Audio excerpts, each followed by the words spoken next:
We have been brought up not to feel that we belong in the world. So our popular speech reflects it. We say, I came into this world. You didn't, you came out of it. We say, face facts. We talk about encounters with reality, as if it was a head-on meeting of completely alien agencies, and the average person has the sensation that he is a somewhat that exists inside a bag of skin, a center of consciousness, which looks out at this thing and what the hell's it going to do to me? We have this hostility to the external world because of the superstition, the myth, the absolutely unfounded theory that you yourself exist only inside your skin. If you think that you are only inside your skin, you define yourself as one very complicated little curlicue, way out in space and way out in time. Billions of years ago, you were a big bang. But now you're a complicated human being. And then we cut ourselves off like this and don't feel that we're still the Big Bang. But you are. Depends how you define yourself.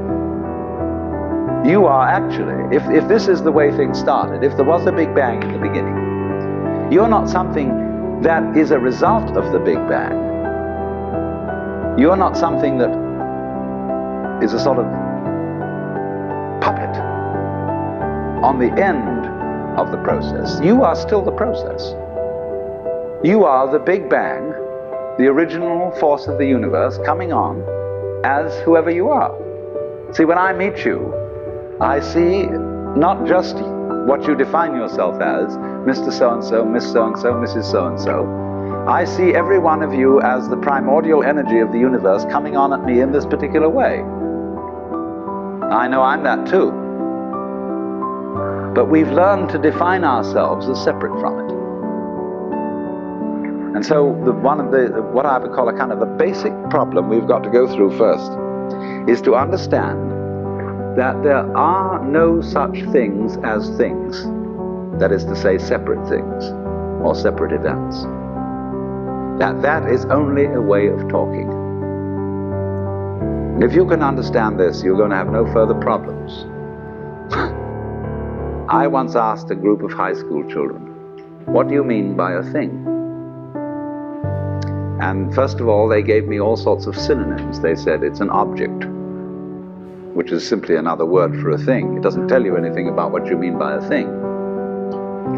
Finally, a very smart girl from Italy who was in the group said a thing is a noun.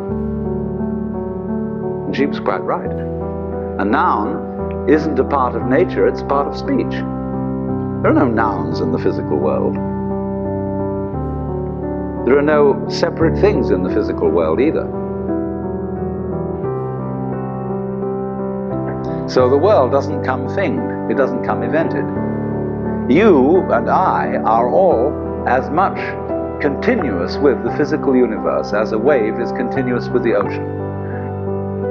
But our consciousness, the way we feel and sense our existence, being based on a myth that we are made, that we are parts, that we are things, our consciousness has been influenced so that each one of us does not feel that.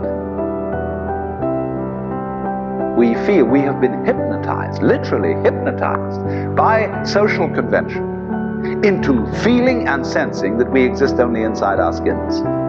That we are not the original bang, but just something out on the end of it.